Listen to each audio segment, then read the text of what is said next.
बिस्मिल्लाहिर्रहमानिर्रहीम। अस्सलाम वालेकुम नाज़रीन। इस वक्त पाकिस्तान की सियासत में कुछ भी प्रिडिक्ट करना बहुत मुश्किल हो चुका है। पाकिस्तान की सियासत जिस वही बात है कि हैं कवाकिब, कुछ नजर आते हैं, कुछ देते हैं धोखा, ये बाजीगर खुला। इस वक्त इसकी मिसदाक पाकिस्तान की सियासत हर गुजरते लम्हे, हर गुजरते दिन के साथ एक यहां पर कुछ बहुत बड़ी डेवलपमेंट्स हैं। एक जानिब तो अचानक 3 ऐसी खबरें आई हैं जिन्होंने पूरे का पूरा जो सियासी मंजरनामा है वो बदल के रख दिया। और ये 3 दावे, 3 एक जानिब तो इमरान खान की नाअहली और इमरान खान की गिरफ्तारी को ब्रेक लग चुकी है। इस हवाले से एक बहुत बड़ा दावा, एक बहुत बड़ा क्लेम है जो मैंने आपके सामने रखना है। और फौज में एक बहुत बड़ी तब्दीली या फिर उस ओहदे पर मौजूद शख्सियत की एक्सटेंशन होगी, यह भी बहुत आम है और यह आने वाली है। के अंदर आप देखेंगे कि चीजें जो हैं वो बहुत तेजी से बदल सकती हैं और फौज के अंदर जो अहम तरीन ओहदा है, जो सबसे अहम तरीन ओहदा है, उस ओहदे पर बैठी एक शख्सियत जो है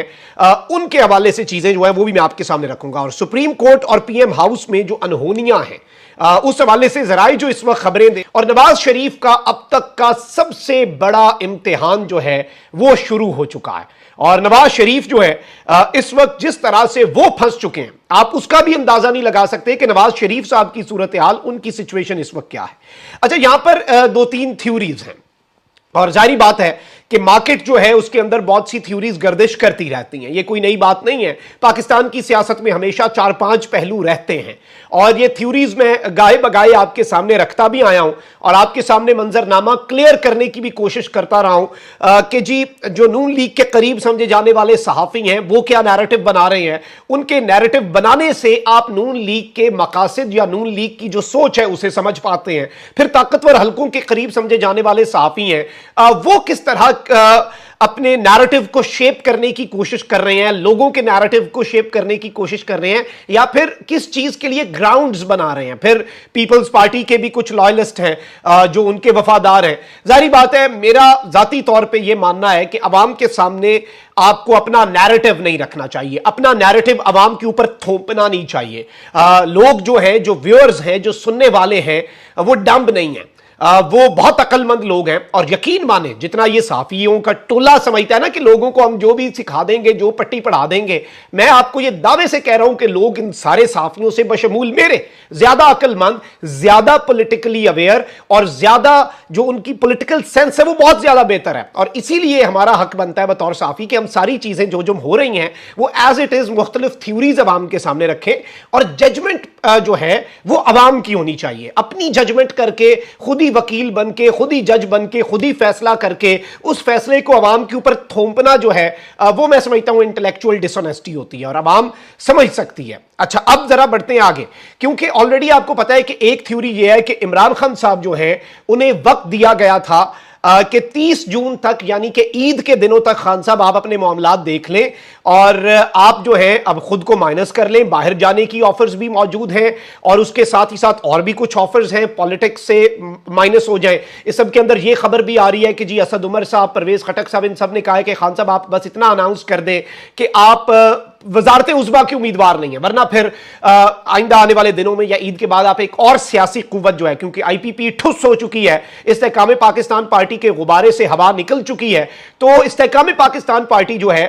उसके अलावा एक और ग्रुप देख सकते हैं। वहीं दूसरी जानिब परवेज इलाही साहब जो है उनसे जाके फैमिली को मिलने की इजाजत नहीं है, अहलिया को मिलने की इजाजत नहीं है। आईजी जेल खाराजात खुद प्रोटोकॉल में शुजात हुसैन और सालिक को लेके गया है और परवेज इलाही साहब की काफ लीग में वापसी की राहें हमवार की जा रही, यानी वो जो एक पूरा आसपास फील्डिंग लगाने का प्रोसेस है वो बड़ा तेज किया गया। अब यहां पर एक जानिब तो यह था कि ईद से पहले इमरान खान साहब जो है उनके साथ बहुत कुछ हो जाएगा, जो कुछ करना है वो हमने कर लेना है। यह थ्योरी भी आई ताकतवरों की तरफ से सामने और जो इंटरनल सोर्सेज है उन्होंने कहा कि ईद से पहले हमने मक्कू ठप देना है। लास्ट टाइम जब खान साहब इस्लामाबाद गए उनका कहना था कि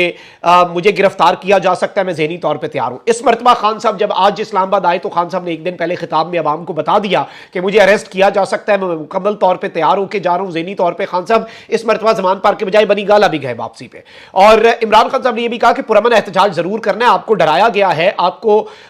ये इमेजिन कर लिया गया है कि आप डर गए हैं, आप सहम गए, अब आप निकलेंगे नहीं, लेकिन आप पुरअमन एहतजाज के लिए तो निकल सकते हैं। 25 करोड़ आवाम है, आप झुक गए तो फिर क्या मसला है, फिर तो जो मर्जी इस मुल्क के अंदर होता रहे। लेकिन अब यहां पर एक और थ्योरी जो है वो मार्केट के अंदर आई है। ऑल्दो आपको पता है कि इमरान खान साहब को माइनस करने वाले मामले पर भी जितनी थ्योरीज इस वक्त है कि जी कहीं पे कहा जाता है कि शहबाज शरीफ नहीं मान रहे, लेकिन शहबाज शरीफ मान गए, नवाज शरीफ नहीं मान रहे, कहीं कहा जाता है जी जरदारी साहब नहीं मान रहे, कहीं पे कहा जाता है कि जी मौलाना ने ये बात कर दी, मौलाना बहुत एक खड़ा है, फलाना इधर खड़ा है। लेकिन जाहिर बात है एक चीज बड़ी वाज़ेह है, इमरान खान को क्रश किए बगैर, इमरान खान को माइनस किए बगैर इन सियासी जमातों का गुजारा भी नहीं है। और ये जितना मर्जी चालें,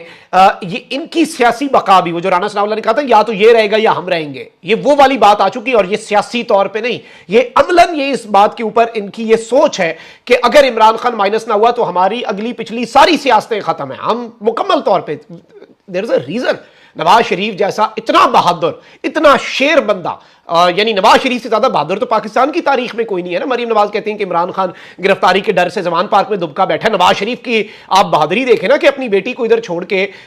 जेल में थी और वो बाहर इलाज कराने चले गए और फरार हो गए, मफरूर हो गए। ये होती है बहादुरी। बहादुरी ये होती है कि पंजाब के अंदर एक निगरान हुकूमत है जो कि इनकी अपनी है, चले पंजाब को भी छोड़ें, भाई इनका वजीर आजम है, लेकिन वो बहादुर शख्स वापस आने का रिस्क नहीं ले रहा, इतना बहादुर है। तो नवाज शरीफ साहब क्यों नहीं वापस आ रहे? क्योंकि उनके दिल में भी वो एक खौफ, एक डर है। और जाहिर बात है ये खौफ और डर इमरान खान के माइनस होने, इमरान खान के क्रश होने के साथ ही खत्म होगा। लेकिन अब यहां पर जो थ्योरी आई है नंबर 1 वो ये है कि जी इमरान खान की गिरफ्तारी और इमरान खान की नाअहली को लग गई है ब्रेक। और इस हवाले से हसन अयूब, जो कि जाहिर बात है कि ये ताकतवरों के भी बड़े करीब हैं और ये साफी हैं और ये गवर्नमेंट के बड़े करीब हैं और बहुत ज्यादा एंटी इमरान ये नैरेटिव रखते हैं। और जाहिर बात है उनकी अपनी सोच है, उसके लिए उनका कोई कुछ कहा नहीं जा सकता। हर बंदे की अपनी सोच होती है, पसंद नापसंद होती है और डिफरेंस ऑफ ओपिनियन ही तो हुस्न है जमहूरियत का। लेकिन इन्होंने ये कहा है कि इमरान खान साहब को chief justice of Pakistan justice Umar Ata Bandial की रिटायरमेंट तक हाथ नहीं लगाया जाएगा। और इमरान खान को यानी दो चीजें डिसाइड हैं, एक ये कि चीफ जस्टिस उमर अता बंदियाल की रिटायरमेंट तक खान साहब को हाथ नहीं लगाया जाएगा, और number 2 chief justice Umar Ata Bandial की रिटायरमेंट के बाद इमरान खान को स्पेयर नहीं किया जाएगा, मतलब इमरान खान को छोड़ा भी नहीं जाएगा, यह भी डिसाइडेड है। और मतलब इसमें आप ये कह सकते हैं अगर इस थ्योरी को मान लिया जाए तो एक टेम्परेरी ब्रेक जो है या फिर पॉज कर दिया गया, स्टॉप नहीं किया गया उस प्रोसेस को, या फिर यह भी हो सकता है कि उस वक्त तक अंदर खाते केस मजबूत किया जाए, मजीद लोगों को पकड़ के मजीद कन्फेशंस, मजीद स्टेटमेंट्स, फाइलें जो हैं वो बनाई जाए, पलंदा जो है वो पूरा तैयार किया जाए, कागजों का पेट भरा जाए ताकि इमरान खान की गिरफ्तारी इस तरह की हो कि फिर खान साहब निकल ना सके। और इस सब के अंदर दो चीजें इन्होंने कहा है कि कंफर्म है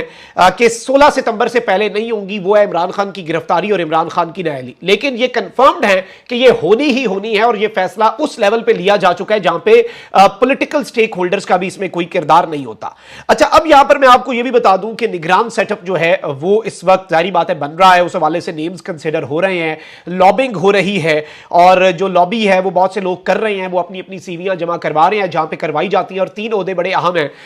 एक आपके जो वजीर आजम होता है वो, दूसरा आपका निगरान वजीर दाखिला और तीसरा आपका निगरान वजीर खजाना। इस सिचुएशन के अंदर ये 3 ओहदे बड़े आम है और इनके लिए लॉबिंग हो रही है, लेकिन फैसला अभी तक नहीं हुआ। और 3 नाम जो आपके सामने रखे थे उसके ऊपर एक थ्योरी ये भी है कि जो नाम बेचारे शुरू में आ जाते हैं वो हमेशा कैंसिल हो जाते हैं क्योंकि उनके खिलाफ उनकी मुखालिफ कुव्वतें सामने आ जाती है। तो सरप्राइज भी मिल सकता है बहुत बड़ा आपको निगरान सेटअप के हवाले से, क्योंकि कल मैंने आपको 3 नाम बताए थे लेकिन वो भी कंसिडर हो रहे हैं। अब यहां पर यह भी कहा गया है कि जी इस महीने के एंड तक जो निगरान सेटअप है उसके हवाले से चीजें क्लियर हो जाएंगी, लेकिन अगले 3 महीने जो हैं वो एजाज सईद साहब ने यह दावा किया है कि पाकिस्तान की सियासत जो है उसके हवाले से सबसे अहम तरीन महीने होने जा रहे हैं अगले 3 महीने, क्योंकि इसमें 4 पॉइंट्स हैं जो आपने समझने हैं।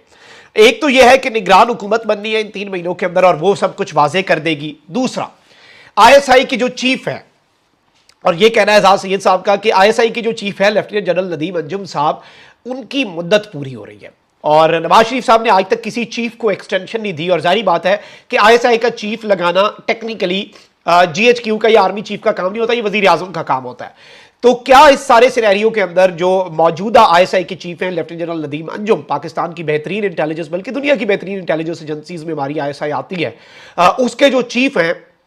जनरल नदीम अंजुम, क्या उन्हें एक्सटेंशन दी जाएगी नवाज शरीफ साहब की हिस्ट्री रही है कि उन्होंने एक्सटेंशन ना आज तक ना दी है, ना वो इस मामले पर आते हैं, लेकिन इस वक्त मामला क्योंकि बका का है, नवाज शरीफ साहब के लिए एक बहुत बड़ा चैलेंज है,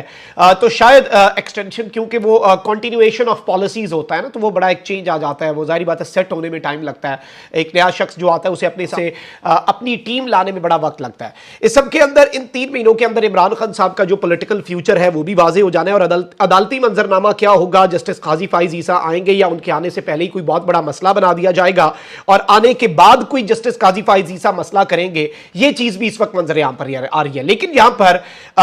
ये खतरा मौजूद है और ये चीज डिस्कस हो रही है। मैं आपको बता दूं कि निगरान सेटअप जो आएगा वो लंबा कर दिया जाएगा, वो खींचा जाएगा और आइन से आगे बढ़ के, आइन को फलांग के, आइन को बाईपास करके निगरान हुकूमत की मुद्दत को बढ़ाया जाएगा। और ये चीज जो लोग निगरान हुकूमत के लिए आ रहे हैं वो सारे ये समझ के आ रहे हैं कि साल या 1.5 साल भी आ सकते हैं। यहां पे एजाज सैयद साहब जो है उन्होंने एक बहुत बड़ा क्लेम कर दिया और उन्होंने कहा है कि जी निगरान हुकूमत एक्सटेंड हुई तो इसका एक ही मतलब होगा कि जस्टिस काजी फाइज ईसा फिर चीफ जस्टिस नहीं होंगे, और जस्टिस काजी फाइज ईसा अगर चीफ जस्टिस हुए तो निगरान हुकूमत एक्सटेंड नहीं हो पाएगी। और जस्टिस काजी फाइज ईसा साहब जो हैं, जिनके आने पे धमालें डाली जा रही हैं, जिनके आने पे लुडियां डाली जा रही हैं, जिनके आने पे जश्न मनाए जा रहे हैं, अगर वो हुए तो निगरान हुकूमत जो है वो एक्सटेंड नहीं हो पाएगी। तो जस्टिस काजी फाइज ईसा उन लोगों के लिए अभी तक खतरा है जो लोग निज़ाम को एक्सटेंड करना चाहते हैं, जो इस हवाले से जो डिस्कशंस हो रही हैं, जो इस वक्त थ्योरीज मार्केट में गर्दिश कर रही हैं, उन थ्योरीज के पीछे जो लोग हैं, जो इस वक्त इस मामले को ना सिर्फ कंसिडर कर रहे हैं बल्कि वो कहते हैं ना कि आग होती है तो धुआं उठता है, तो ये इस वक्त सूरत हाल बन चुकी है। और जस्टिस काजी फाइज ईसा का मामला भी डामाडोल होगा और ये भी पॉसिबिलिटीज हो सकती है कि कोई और बहुत बड़ा सरप्राइज आ जाए और जो उम्मीदें लगाई जा रही हैं, जो आस लगाई जा रही है, वो मामला उस तरह का रुख इख्तियार ना करे। तो ये सारी की सारी चीजें, जिस तरह से मैंने आपको कहा कि इस वक्त मार्केट में बहुत कुछ चल रहा है, इस वक्त पसे पर्दा जो चीजें आप मीडिया में या फिर आप मेन स्ट्रीम सोशल मीडिया भी, अब एक मेन स्ट्रीम सोशल मीडिया भी है ना,